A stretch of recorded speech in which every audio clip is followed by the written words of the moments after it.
आगे बढ़ते हैं खबर श्योपुर से, जहां पर कुंवारी नदी में भारी उफान आया हुआ है। विजयपुर टेंटरा मार्ग को जोड़ने वाला जो पुल है वो डूब चुका है। मैरिज गार्डन समेत कई घरों में पानी भर चुका है। मैरिज गार्डन में 8 से 10 लोग फंसे हुए हैं। प्रशासन की टीम मौके पर पहुंची और लोगों को निकालने की तैयारी में जुटी हुई है।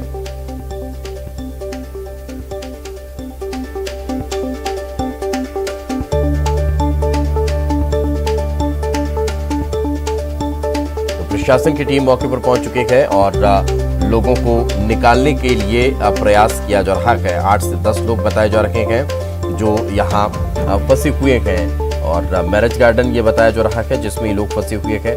बताया ये जा रहा है कि जो पानी है वो मैरिज गार्डन में भर चुका है। आसपास के क्षेत्र में जल भराव बहुत ज्यादा है।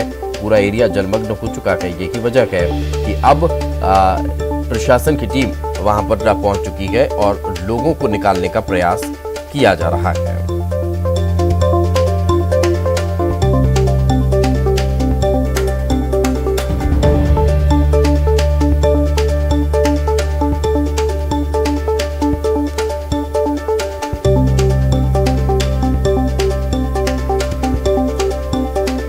तो विजयपुर टेंटरा को जोड़ने वाला ये पुल जो डूब चुका है। कुंवारी नदी में ये जल भराव बहुत ज्यादा हुआ। कुंवारी नदी में उफान आया और यही वजह है कि आसपास के क्षेत्रों में अब जल भराव नजर आ रहा है। आसपास के क्षेत्र तस्वीरों में आपको साफ नजर आ रहे होंगे, जहां घर, दुकान, मकान सब जलमग्न हो चुके हैं। हर तरफ पानी ही पानी दिखाई दे रहा है। लोगों को अब स्थानीय स्तर पर रेस्क्यू करने के लिए प्रशासन जुटा हुआ है और जो लोग उस मैरिज गार्डन में फंसे हुए हैं 8 से 10, उन्हें निकालने के लिए अब जद्दोजहद तेज हो चुकी है। कोशिश की जा रही है कि जल्द से जल्द उन्हें बाहर निकाला जाए।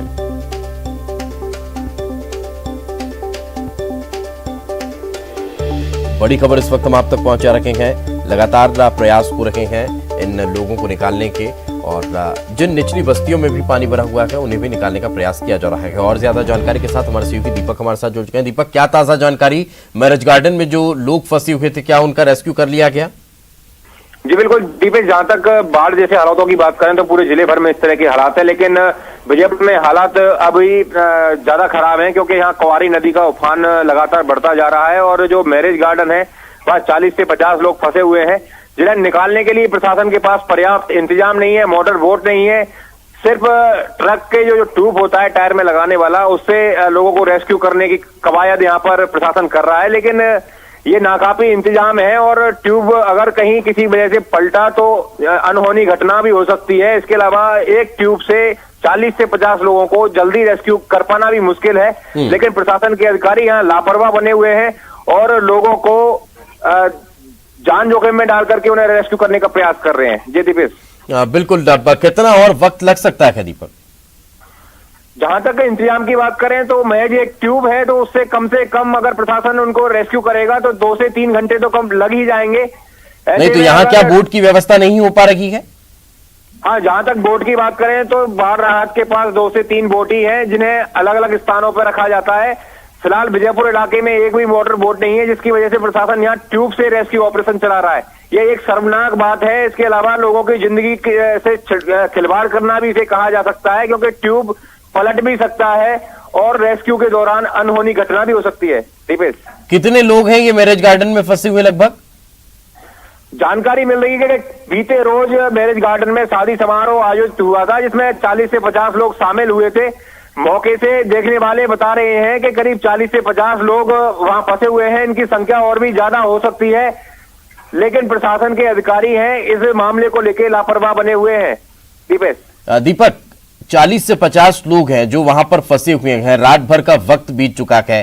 क्या प्रशासन को ऐसा नहीं लग रहा कि एनडीआरएफ या एसडीआरएफ की मदद ली जानी चाहिए ताकि इन लोगों को सुरक्षित अपने घर पहुंचाया जा सके? बिल्कुल दीपेश, ऐसे मामलों में एनडीआरएफ और एसडीआरएफ की तत्काल मदद ली जानी चाहिए थी। पास में शिवपुरी जिला भी है, वहां से भी ये मदद ली जा सकती थी, लेकिन प्रशासन के अधिकारी इस ओर अगर रात भर से ध्यान देते तो सुबह तक वहां कई टीमें होती और सारे लोग अब तक रेस्क्यू हो चुके होते। जो लोग वहां फंसे हुए हैं उनमें महिला, बच्चे भी शामिल हैं, जिन्हें तत्काल रेस्क्यू किए जाना जरूरी है, क्योंकि वहां पानी लगातार बढ़ रहा है। वहां की दुकान और मैरिज गार्डन आधे आधे डूबे हुए हैं। लोग छतों पर खड़े होकर इंतजार कर रहे हैं कि उन्हें मदद कब मिलेगी, लेकिन प्रशासन के उनसे कोई संपर्क हो पा रहा है दीपक? जो लोग फंसे हुए हैं फिलहाल तो उनसे संपर्क नहीं हुआ है, लेकिन हम पूरी कोशिश कर रहे हैं कि उन लोगों से संपर्क हो और हम उनसे बात करें। बिल्कुल दीपक, एक और चीज ये भी, प्रशासनिक अमला अभी जुटा हुआ है काम में, सिर्फ ट्यूब के सहारे कोई गोताखोर ही निकालने में जुटे हुए हैं? जहां तक प्रशासन की मदद की बात करें तो मौके पर केवल पुलिस के अधिकारी और कर्मचारी ही हैं। पुलिसकर्मी सुबह से ही वहां मौजूद हैं और उन्होंने दोनों तरफ की सड़क को, आवागमन को बंद कर दिया है और रेस्क्यू के लिए तैयारी भी वो कर रहे हैं, लेकिन उनके पास पर्याप्त इंतजाम नहीं है। सिर्फ ट्यूब ही एक इंतजाम है उनके पास। उस ट्यूब के द्वारा कैसे वो रेस्क्यू करेंगे ये उनके लिए बड़ी चुनौती का विषय भी बना हुआ है, लेकिन मोटर बोट और अन्य साधन अगर वहां जल्दी उपलब्ध होते हैं तो सभी लोगों को तत्काल रेस्क्यू किया जा सकता है। बिल्कुल दीपक, जिला प्रशासन का एक बड़ा फेल्यूर यहां पर नजर आता है, लेकिन आपकी कोई बात हुई हो तो क्या प्रशासनिक अमला इस और विचार कर रहा है कैसे निकाला जाए? कोई स्ट्रेटेजी बनाई जा रही है या फिर सिर्फ इंतजार किया जा रहा है कि पानी उतरे और स्वतः लोग अपने घर चले जाएं? जहां तक हम प्रशासन की बात करें तो प्रशासन के अधिकारी सुबह होने की वजह से फोन ही नहीं उठा रहे हैं। हो सकता है अभी तक उनकी नींद भी नहीं खुली हो और इन हालातों में लोगों की जान पर बन रही है और उन्हें मदद की जहां तक बात करें तो सिर्फ पुलिस महकमा अभी तक अलर्ट है। स्थानीय प्रशासन की बात करें तो एसडीएम तक मौके पर नहीं पहुंचे हैं, जिसकी वजह से प्रशासनिक मदद की अपन बात करें तो वो लोगों को नहीं मिल पा रही है। दीपक, क्या रेसिडेंशियल एरिया जो है वहां के आसपास, वहां पे भी जलभराव है? निचली बस्तियों में भी पानी भर चुका है? बीजापुर नगर की बात करें तो यहाँ पानी लगातार बढ़ रहा है। आधा नगर करीब के घरों में पानी भर गया है। किला बस्ती से लेकर के पूरा मंडी इलाका और जो बस स्टैंड इलाका है ये पूरा पानी से जलमग्न है। दुकानें, घर, सभी जगह पानी भरा हुआ। तो यहाँ के लोगों को कहीं शिफ्ट किया गया या नहीं?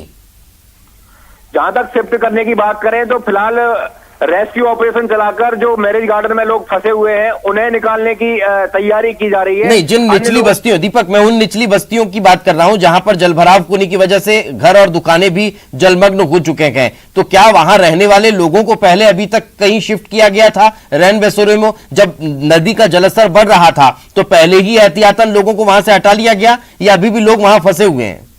इस तरह के कोई भी इंतजाम प्रशासन ने पहले से नहीं किए हैं, जबकि क्वारी नदी इस इलाके की जीवनदायिनी नदी माने जाने के अलावा यहाँ बाढ़ जैसे हालात निर्मित करने वाली नदी भी मानी जाती है और जब भी तेज बारिश होती है तब ऐसे हालात निर्मित होते हैं, जिन्हें देखते हुए निचली बस्तियों से नदी का जलस्तर बढ़ते ही लोगों को दूसरी जगह शिफ्ट किया जाना चाहिए था, लेकिन इस तरह के कोई इंतजाम नहीं है। अकेले विजयपुर की ही बात नहीं करें, हम जिला मुख्यालय में कई बस्तियां ऐसी हैं, जिला अस्पताल के सामने जो डॉक्टर कॉलोनी है वहाँ आधे घर डूबे हुए हैं। लगातार लोग आवेदन दे रहे हैं। बिल्कुल घोर लापरवाही कहीं ना कहीं स्थानीय स्तर पर जिला प्रशासन की नजर आती है। अब ये भी कह लीजिए कि कुंभकर्णी नींद में पूरा प्रशासनिक अमला सोया हुआ है तो गलत नहीं होगा, क्योंकि ये तस्वीरें आप देख सकते हैं कि किस तरह से आपको ये लोग वहां मैरिज गार्डन में फंसे हुए नजर आ रहे हैं, जिन्हें निकालने के लिए कोई इंतजाम दिखाई नहीं देता।